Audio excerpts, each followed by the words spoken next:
All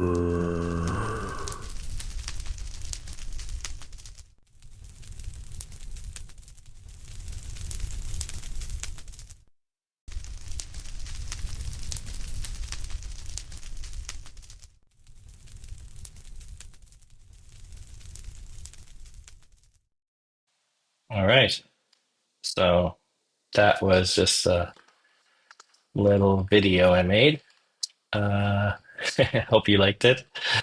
I thought it demonstrated how this screen works pretty well. Yeah, at the end there, you saw me disable a resource pack. So I just had the resource pack enabled to have the video a little bit more clear.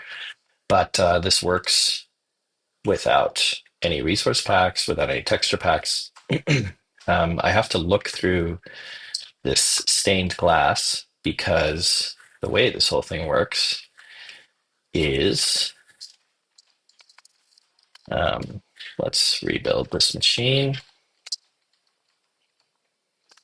Um, as you know, probably most people guessed from the teaser video the other day, uh, I clear it with a ton of TNT, and this TNT comes from all sorts of angles. And obviously, the TNT explosions, like you can't see the video with it, but if you look through stained glass, um, then it hides or masks those explosions.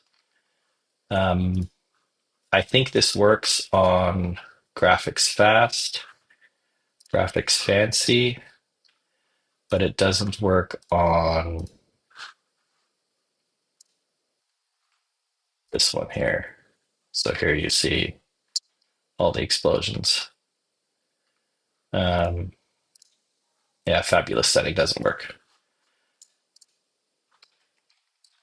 But this one works fine. And yeah, you can see it works, without having a texture pack enabled. The texture pack just makes this glass clear here, so it's a little easier to see. Uh, but yeah, this is actually not my main project. This was just in service of that project that I'm currently building.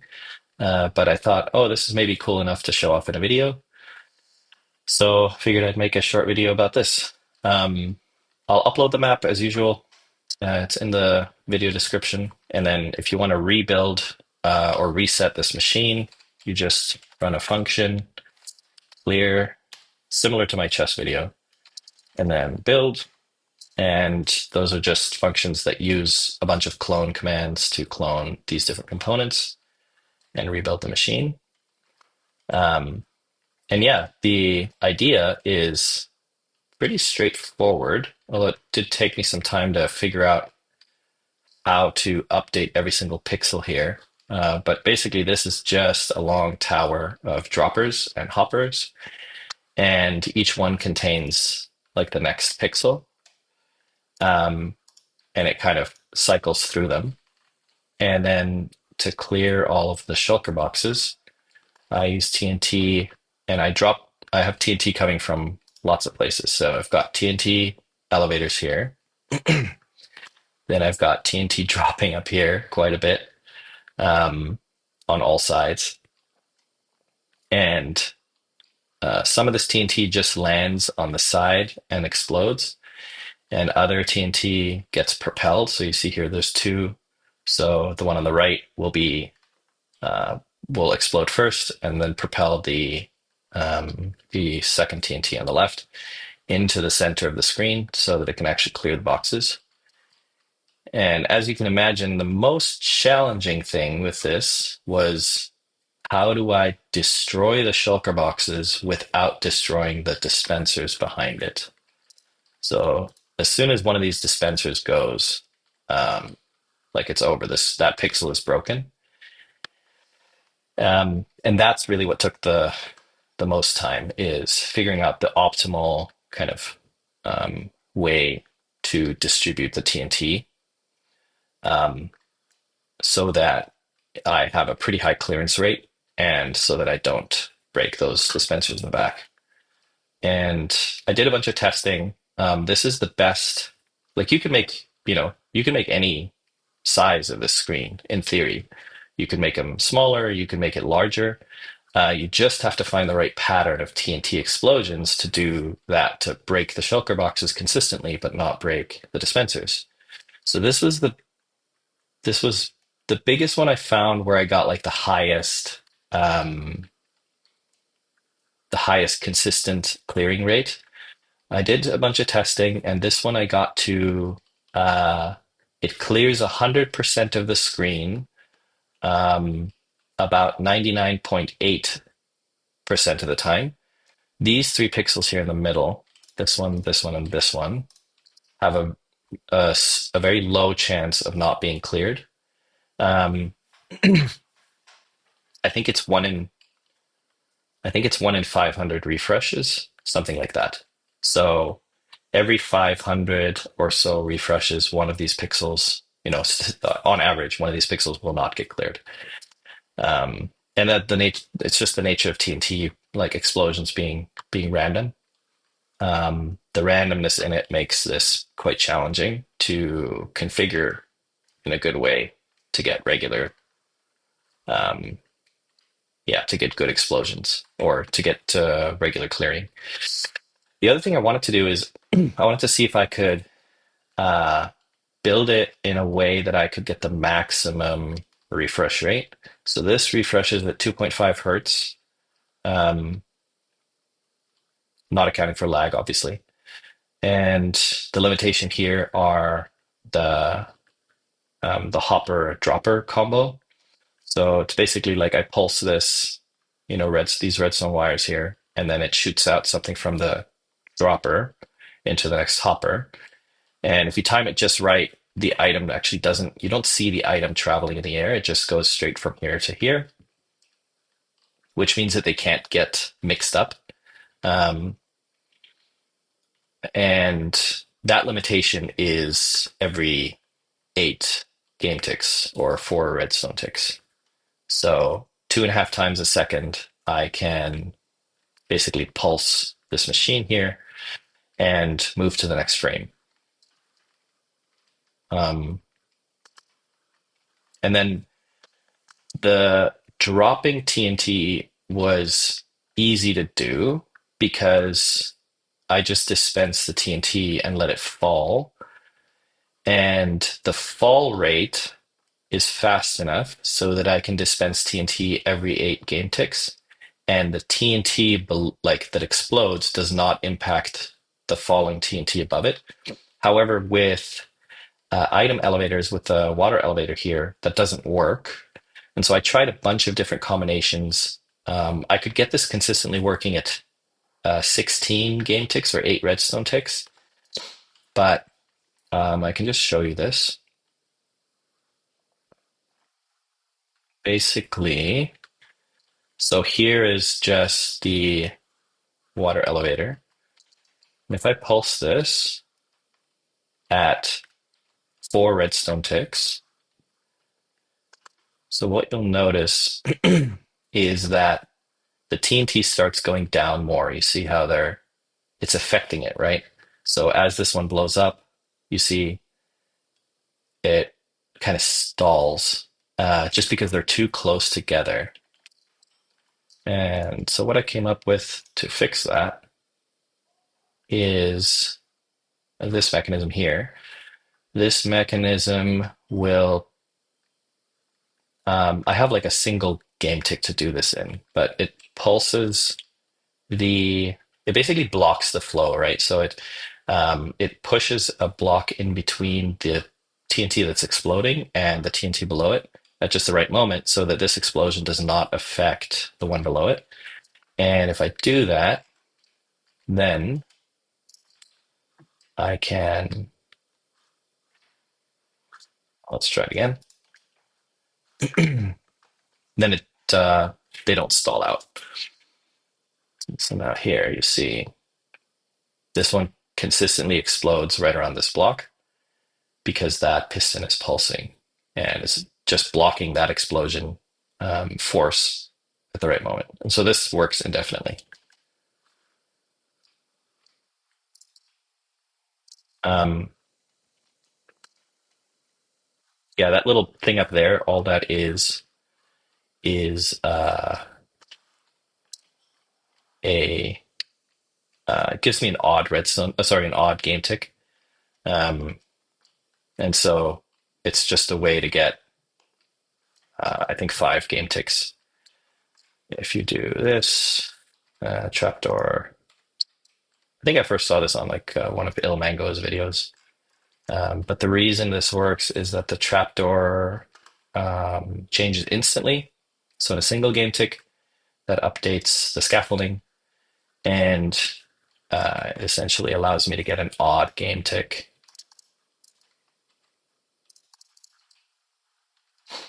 So that, let's see, how do I demonstrate this? 1, 2, 3, 4. Oh, no, wait. Uh, 1, 2, 3. So this is 6 redstone ticks, and this is 5 redstone ticks. And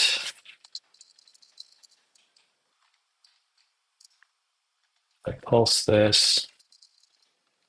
Here we go, 4 ticks. So this is the 5th tick. You'll see on the 5th tick, this is lit. And then on the 6th tick, this one is lit. So it just gives me an odd game or odd redstone tick.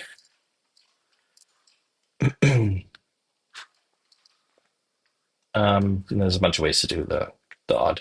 And the reason for that is quite interesting, actually. I did not know this when I was playing around with it. So I was trying to do for a while a combination of TNT minecarts and like dispensed TNT to clear the screen because TNT minecarts have the added advantage of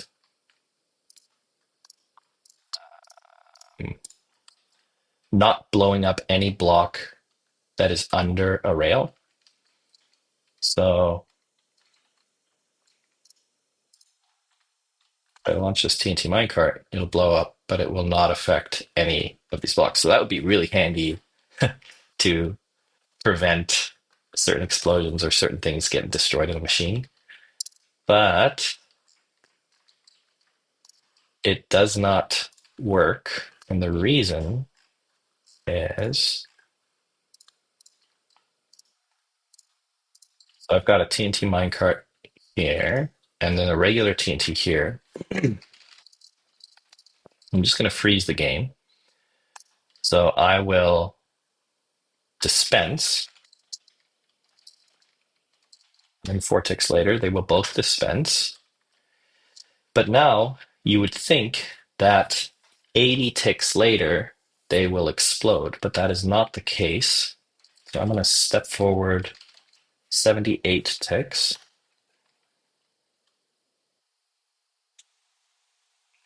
And now this one will explode on the 79th tick, but this one will explode on the 80th tick. Yep. Oh, sorry, the other way around. This one explodes on the 79th. This one explodes on the 80th. So that was 79 for that one, 80 for this one. And the reason is that a dispensed TNT, that first tick when it gets dispensed already counts towards the 80 tick fuse time for TNT. Versus a TNT minecart, that first tick when it gets dispensed does not count as that because it actually gets um, like that timer or that fuse starts to tick after once it hits the powered rail. And uh, I can't just use kind of an odd game tick mechanism to time these.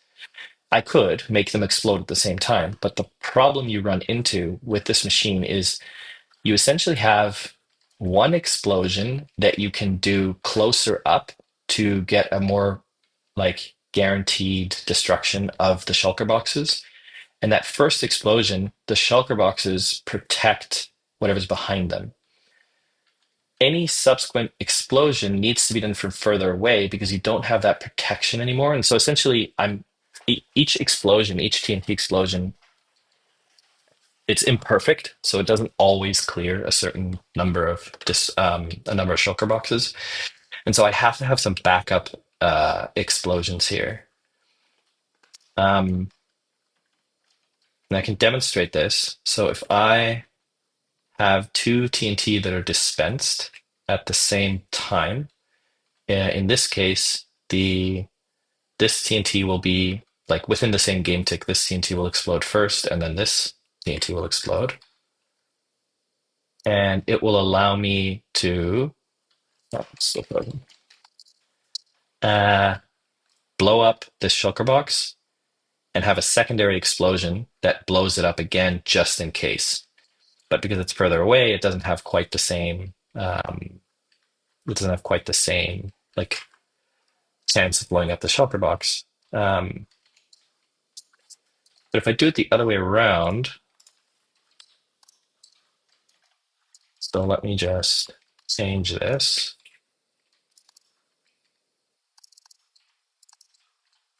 So now what'll happen is this one will detonate first, and then in the same game tick, this one will detonate.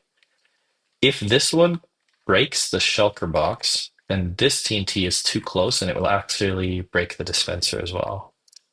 You can see that here. You see it broke the dispenser.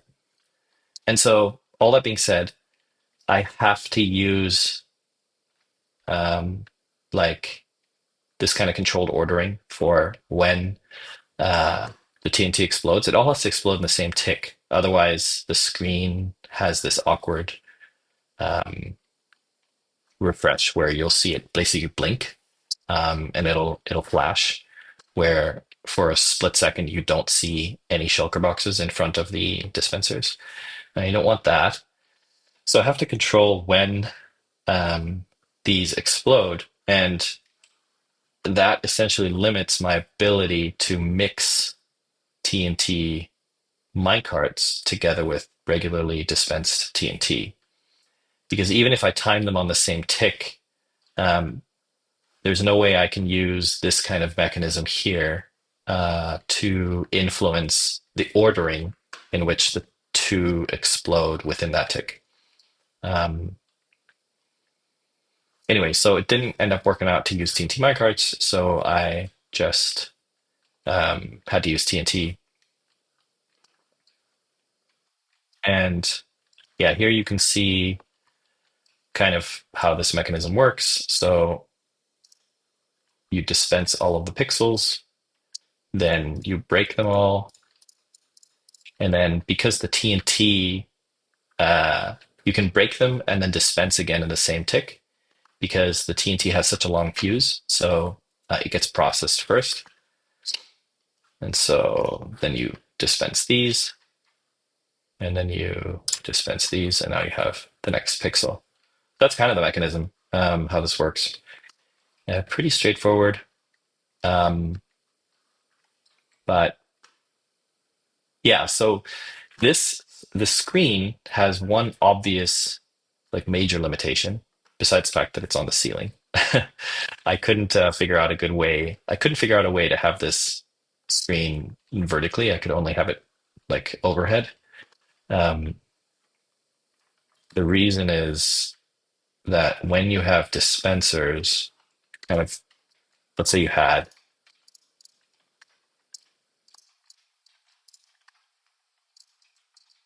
the screen vertically like this, then even if you have hoppers facing into this, like you could have something like these going here, then two out, and you could, in theory, transfer the new pixels down these pipes, but you end up not having a good way in which you can power these dispensers. You can't power them from the top or the side, and the back is full, so I don't have space in here to put like redstone. Um, and so this was the only configuration I could come up with that works.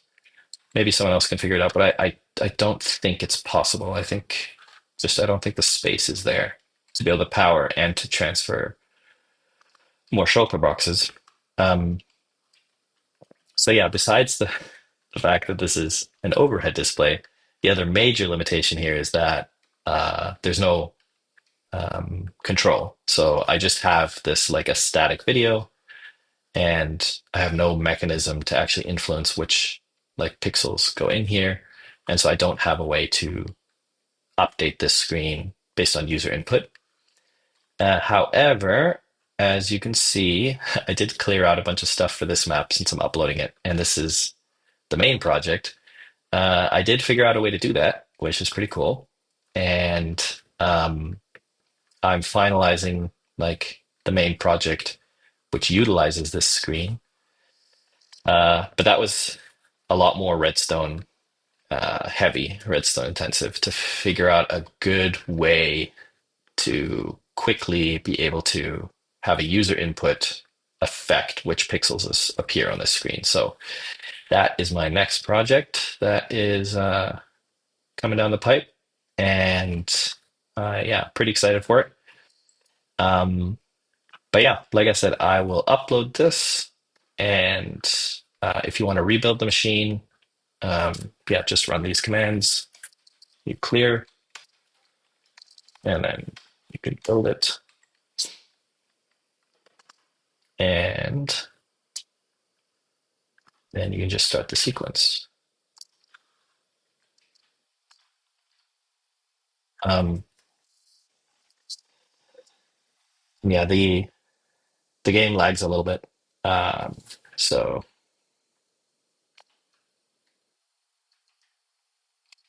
you can see it's spiking quite high. Um, so the refresh here is not quite as high as it could be, but that's just due to lag. If it weren't influenced by lag, I could get it to 2.5 hertz. You see a little zombie running away there from the flames, and yeah. So that is this part of the project complete, and look forward to hopefully soon, within the next maybe month or month and a half, maybe. I will upload the complete project once I finish those details and work out, yeah, some more kinks and stuff. All right. That's it. Thanks for watching. Have a good day. Bye.